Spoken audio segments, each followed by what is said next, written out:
The mocking queen. The blackness of space stretched forever, cold and endless. Stars burned like tiny candles in the dark, but between them moved something larger, something powerful.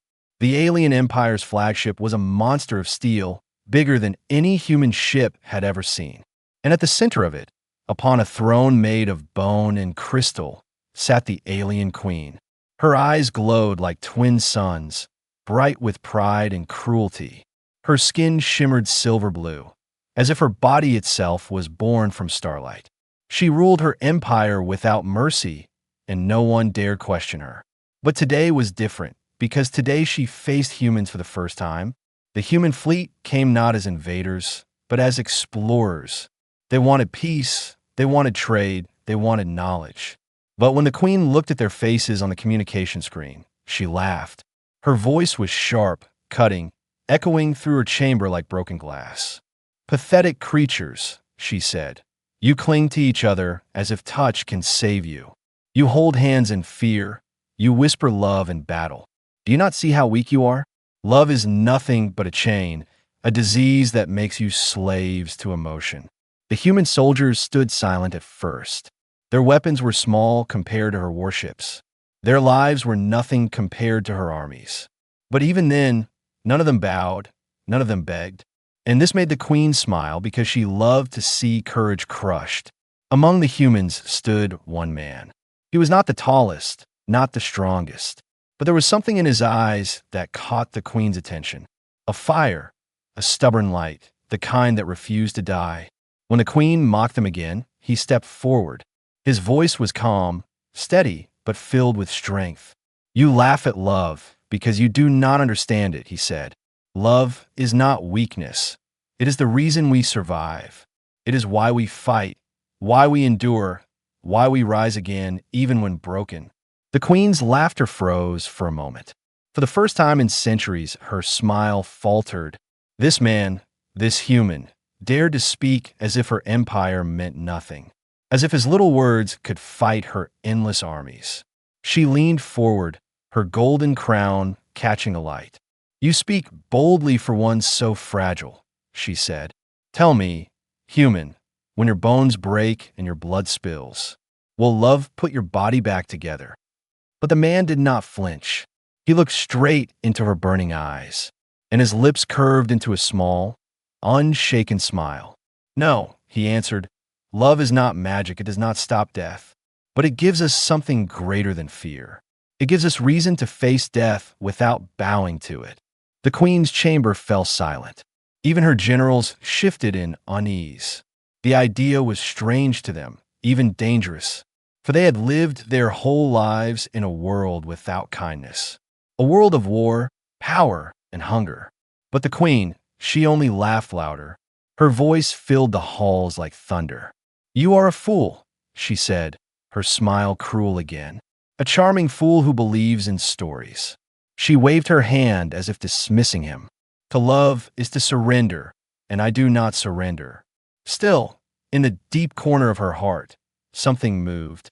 Something small, something she had never felt before. The way the human looked at her without fear, without hate. It left a crack in her endless pride. But she crushed it quickly, for the alien queen could not, would not, admit weakness. The human ship drifted closer, the silence between both fleets heavy with tension. Any spark could turn it into war. But the human man did not raise his weapon. Instead, he placed his hand over his chest. A small gesture, soft but full of meaning. A sign of respect, a sign of peace. The queen's eyes narrowed. She wanted to strike, to burn his ship into dust. Yet she waited. Something about him chained her in place. Something about his words made her want to test him. Was love truly strong, or was it a sweet lie? She leaned back on her throne. Her laughter faded into a cold smile. "Very well, human," she whispered. "Let us see how long your love survives. Let us see how strong your heart truly is." And with a snap of her fingers, the games began. The human had challenged the queen, and the queen would answer not with mercy, but with trials that would break the spirit of any normal being. But this man was not normal. And deep inside, though she denied it, the queen already knew this game would not end the way she expected. The human's defiance. The queen's trial began not with fire, but with silence. Her throne room transformed into a vast arena, walls alive with alien light. The floor shifted beneath the human's boots, smooth stone turning into sharp ridges. He was alone now, surrounded by thousands of alien eyes. Warriors, scholars, generals, they all waited to see him fall.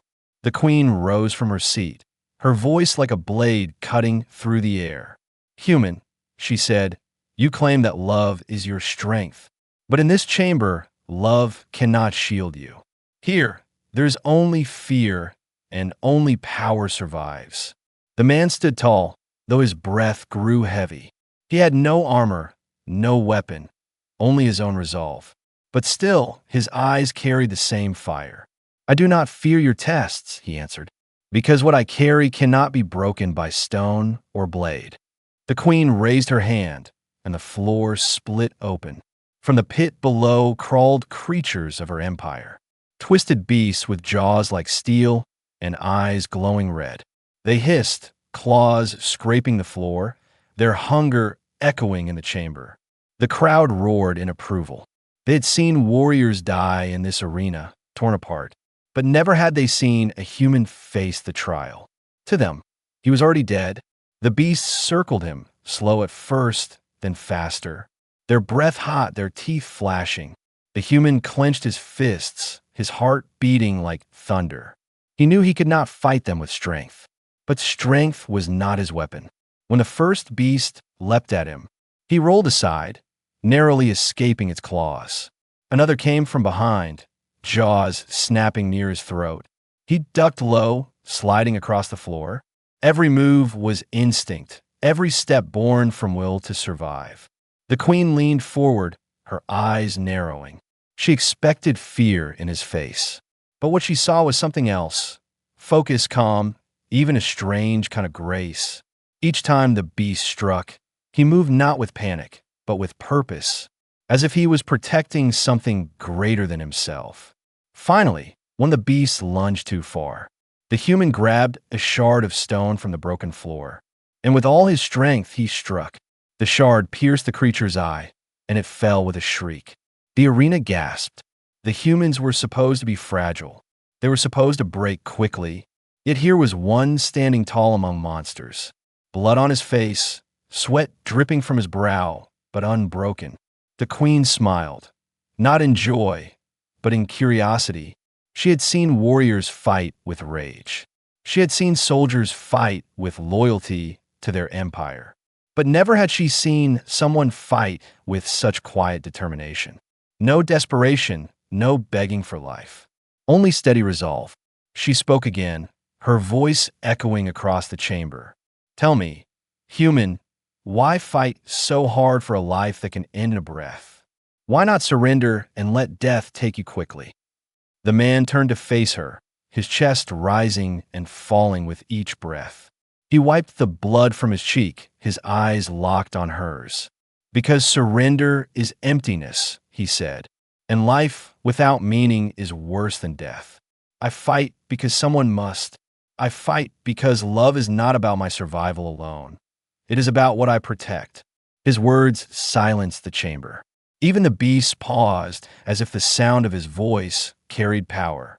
The alien generals shifted uncomfortably. They had never heard such words spoken so boldly. To them, loyalty was bought with fear. But this man spoke of something they could not understand. The queen felt it again, that strange pull inside her, a crack in the wall she had built around her heart. She told herself it was only fascination, that she wanted to break him slowly. But deep down, the truth unsettled her. The human's fire reminded her of something she had long forgotten, something her kind had buried ages ago, a warmth she could neither name nor destroy. The trial raged on. One by one, the beasts fell, not because the human was the strongest, but because he refused to give in. He rose each time he fell. He fought with broken hands, with torn skin, with nothing left but will. And when the last beast collapsed at his feet, the arena fell into silence. The human stood trembling, bloodied but alive, his eyes still burning, still unbroken. The queen rose to her full height, her voice low and dangerous. "You surprise me, human," she said. "Perhaps your words are not as empty as I thought, but do not mistake this victory for strength. This was only the beginning." The man raised his head, his voice steady though his body ached. "Then test me again," he answered. "You will see that what you call weakness is the one thing you cannot destroy." For the first time, the queen did not laugh. Her lips curved into a faint smile, not cruel, but something far more dangerous. She whispered to herself, almost too soft for others to hear, "Perhaps I will." And in that moment, though the crowd saw only defiance, the queen felt something she had not felt in centuries. A spark, small but alive. A dangerous spark that could change everything. Strange curiosity. The arena was silent now. The beasts were gone, their bodies dragged away into the shadows. The human had survived, but his body carried wounds. His steps were slow, his breathing heavy, yet his eyes still burned with that same stubborn fire. The alien queen dismissed her court with a flick of her hand. Her generals bowed and left. Her guards marched away. But she remained on her throne long after the chamber emptied. The image of the human refusing to bow replayed in her mind. Again and again, she heard his words. "Love is not weakness. It is what gives us reason to endure." The queen scoffed, shaking her head. It was foolish, it was childish. Her empire was built on blood and strength, not soft words. And yet, the sound of his voice lingered like an echo in her chest. That night, when her palace slept, she did something she had never done before. She cloaked herself in shadow and slipped from her throne room. Her steps were silent, her presence hidden. Even her closest guards did not know she had gone. Through the dark halls of her fortress, she descended, until she reached the lower chambers where the human was held. He was not in a cage of steel, but a room of stone. Cold, unkind, yet strangely untouched. She had ordered that he be kept alive. For more trials, she told her generals. But in truth, she wanted to see him again. The queen watched from the shadows, unseen. The human sat on the floor, his back against the wall. His wounds bled, yet he did not cry out. Instead, he hummed quietly, a sound soft and strange. A human melody. His eyes were closed, his lips moving with words in a language she could not understand. But she felt it. Even without knowing the meaning, she felt the warmth in the song. It was not a warrior's chant, not a cry of rage. It was something deeper, something she had never heard in her empire of silence. It was love, sung to no one, yet meant for someone. The queen's chest tightened. She gripped the wall beside her, nails digging into stone. Why did his voice pull at her like this? Why did it make her remember nights long ago, when she was not yet queen, not yet cruel, when she was only a child staring at stars, dreaming of something beyond war, beyond duty? She closed her eyes, trying to crush the memory, but the song refused to leave her. And when she opened her eyes again, she saw the human lift a shard of cloth and wrap it around his wound, not for himself, but for another prisoner nearby, a small alien servant, broken and weak. The human pressed the cloth into their hands, whispering softly, "Stay strong." The queen felt her breath catch. He was bleeding, hurting, yet still he gave. Still he cared, even for a stranger not of his kind. It was madness. It was weakness. And yet it was beautiful. She stepped back into the shadows before he could notice her. Her heart beat fast, though she told herself it was only anger. She returned to her throne before dawn. But sleep did not come. Instead, she dreamed, dreams she could not control. In her dreams, she saw his face, not broken, not bleeding, but smiling. She saw his hand reaching toward hers. She felt warmth where there should have been cold. And for the first time in centuries, the alien queen woke trembling. She sat up in her chamber, her skin glowing in the pale light. Her heart raced as if she had faced battle. She touched her lips without meaning to, and whispered into the silence, "No, impossible." The next day, the general spoke of war. They demanded she crush the humans. They demanded blood. The queen nodded, her face calm, her voice sharp. But behind her golden eyes, her mind was far away, in a stone chamber where one human sang of love. She told herself she would end it, that she would break him in the next trial, that she would watch his fire die. But when night returned, she found herself walking the same halls, hiding in the same shadows, listening again to his voice, watching the way he carried kindness even in pain. And each time she returned to her throne, the truth grew harder to deny. She was not watching out of cruelty. She was not spying to destroy. She was drawn, pulled, trapped in a force she did not understand. A force she once mocked. A force she had laughed at. A force now crawling inside her own heart. Love? But the alien queen could not speak the word. Not yet. So instead, she hid her curiosity behind cruelty and prepared a new trial, one more dangerous than the last. Because if she could not destroy his fire, she feared it might consume her instead. Forbidden bond. The alien queen was restless. Her empire stretched across stars. Her armies could burn worlds. Yet one human's words refused to leave her mind. Every night, she told herself it was nothing. Every day, she ordered more trials to test him. And every time he survived, he did not fight with rage, nor with hate. He fought with purpose, with something deeper. And the more he endured, the more she found herself watching. Not as a ruler, but as something else. Something she could not name. At last, she could not remain in shadows. One night, she entered his chamber alone. The guards were dismissed with a single gesture. The heavy doors closed, leaving only silence and dim alien light. The human rose slowly when she appeared. His body carried scars now, his clothes torn. But his eyes, those same steady eyes, met hers without fear. He bowed his head, but not in surrender, only in respect. The queen studied him. Her golden crown glimmered, her silver skin catching the glow. "You survive again and again," she said coldly. "Do you think this makes you strong? Or do you believe your so-called love shields you?" The human breathed deep. His voice was soft but sure. "Love is not a shield," he answered. "It is a bond. It connects me to those I protect. It gives me reason to rise when I should fall." The queen laughed, but her laugh was weak. It was not the cruel thunder that shook her halls. It was softer, uncertain. "Your words are poison, human," she said. "They twist inside my mind. They make me restless." She stepped closer, her eyes burning into his. "Tell me, why do you care for me? I am your captor. I mock you. I could end you with a breath.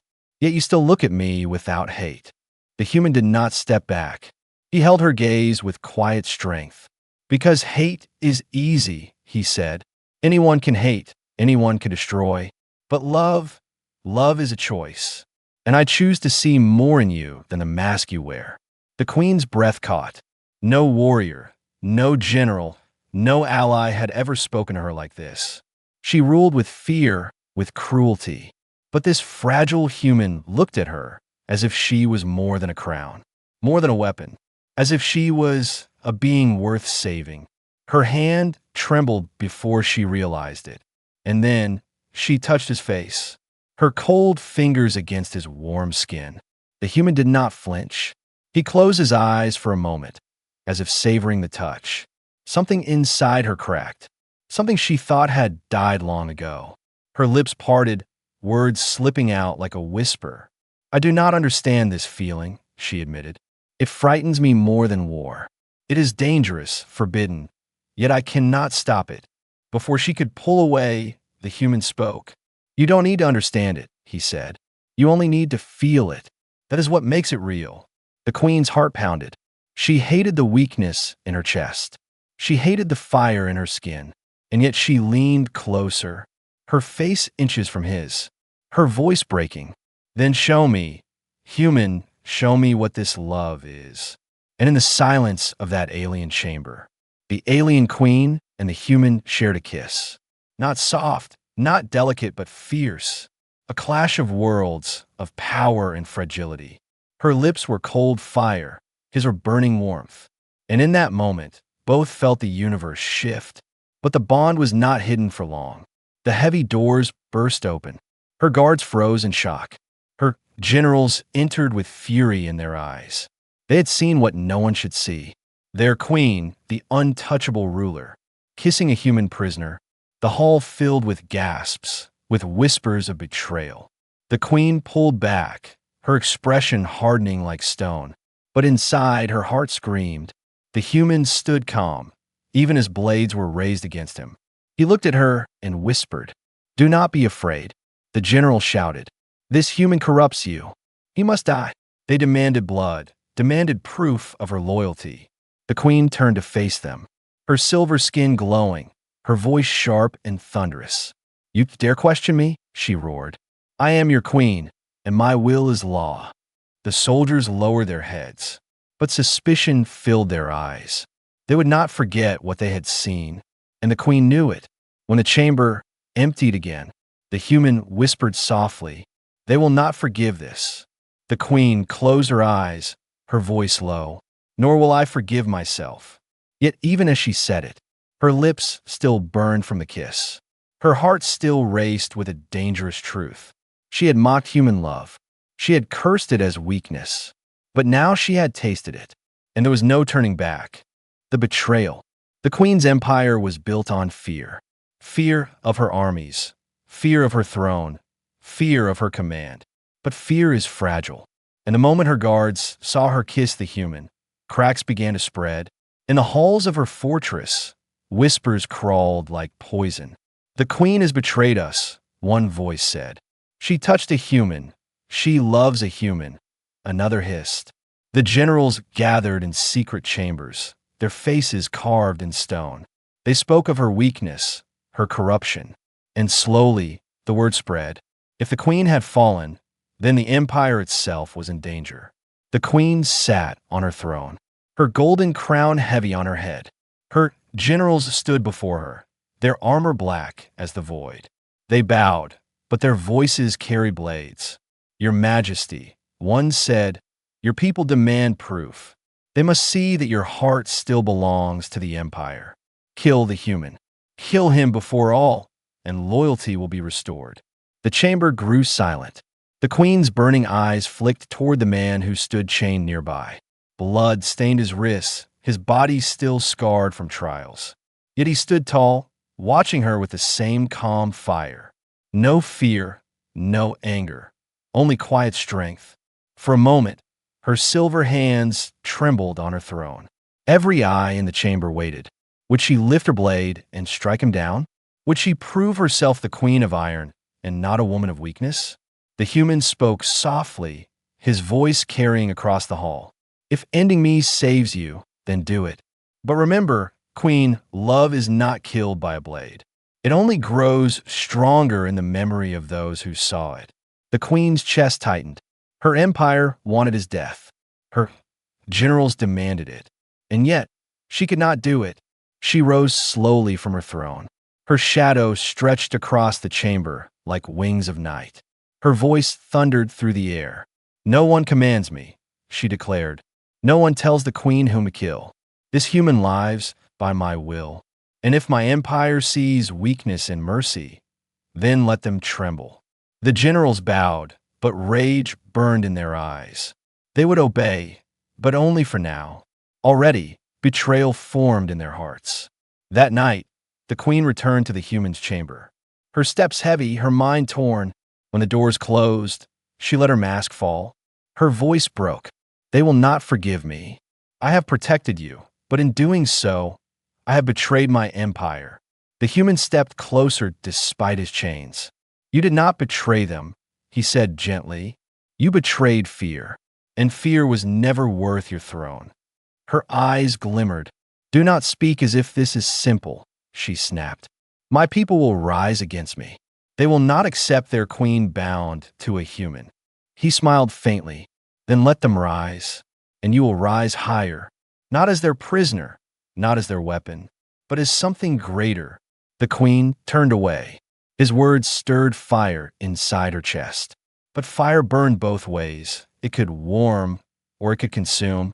And already she felt the weight of flames closing in. The betrayal came swiftly. At dawn, the sound of alarms filled the fortress. The generals had acted. The human was dragged from his chamber. Chains tightened around his arms, his legs. The crowd gathered, shouting for his blood. The queen descended from her throne, her eyes ablaze. She stood between the human and her army.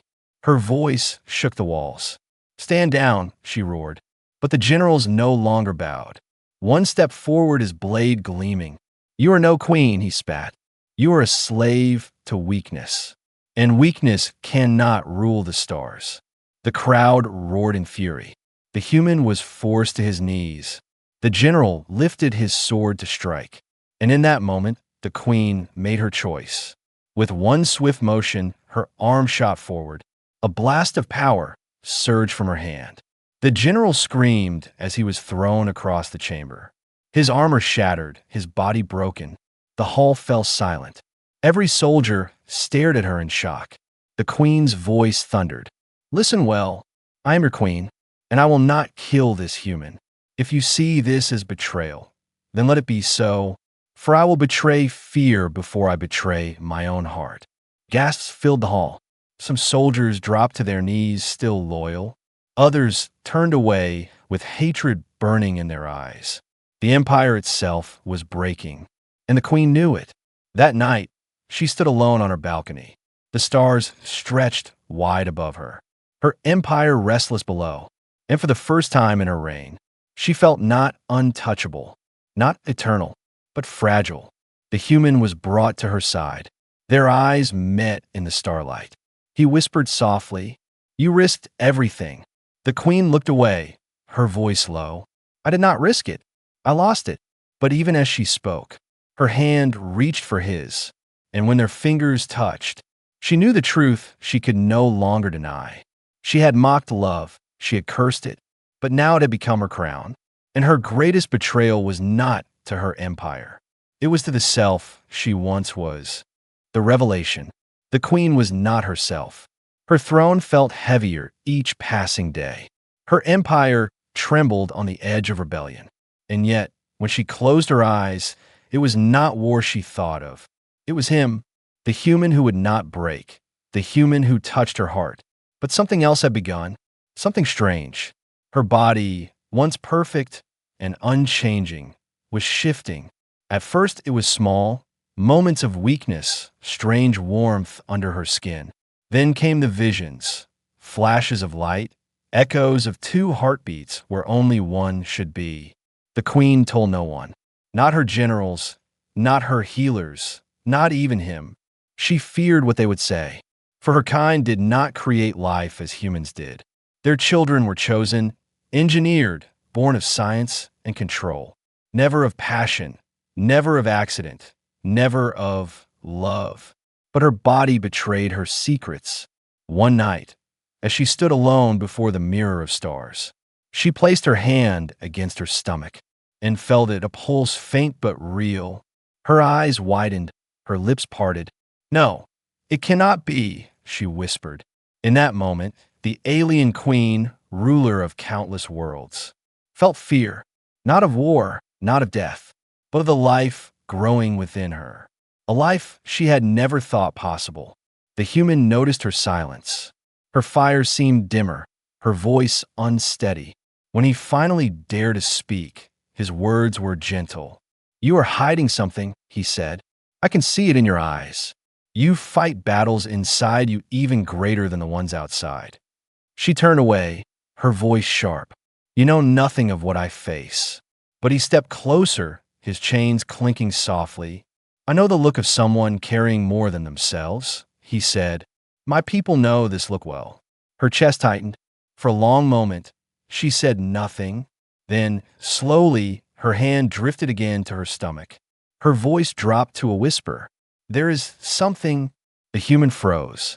His eyes searched hers. His breath caught. "What do you mean?" The queen trembled. She who had never trembled before any enemy. She, who had never bowed before blade or flame, now stood uncertain before a single truth. I feel life, she whispered, life that should not exist, life that should not be possible, and yet it grows inside me. The human's eyes widened. His heart raced with shock, with wonder. He stepped closer despite the chains. You mean? The queen met his gaze. Yes, she said, her voice breaking. Your life and mine have become one. I carry what no queen of my kind has ever carried. A child, our child. The chamber fell into silence. Her words hung heavy, impossible, and yet the human felt tears burn his eyes. Not of fear, but of awe. He whispered, "It's a miracle." But the queen shook her head. "No, it is a curse. My people will not see it as life. They will see it as weakness, as corruption. They will kill it before it can draw breath." Her voice cracked for the first time. She, the ruler of empires, felt helpless. Her hands shook as she pressed them against herself. "This child, it terrifies me," she whispered, "because it is the one thing I cannot control." The human stepped closer, chains rattling. "You do not need to control it," he said. "Life is not control, it is gift. Do not let them take it away." Her golden eyes glimmered with pain. "They will not stop. Already they whisper of betrayal. Already they plot to end me.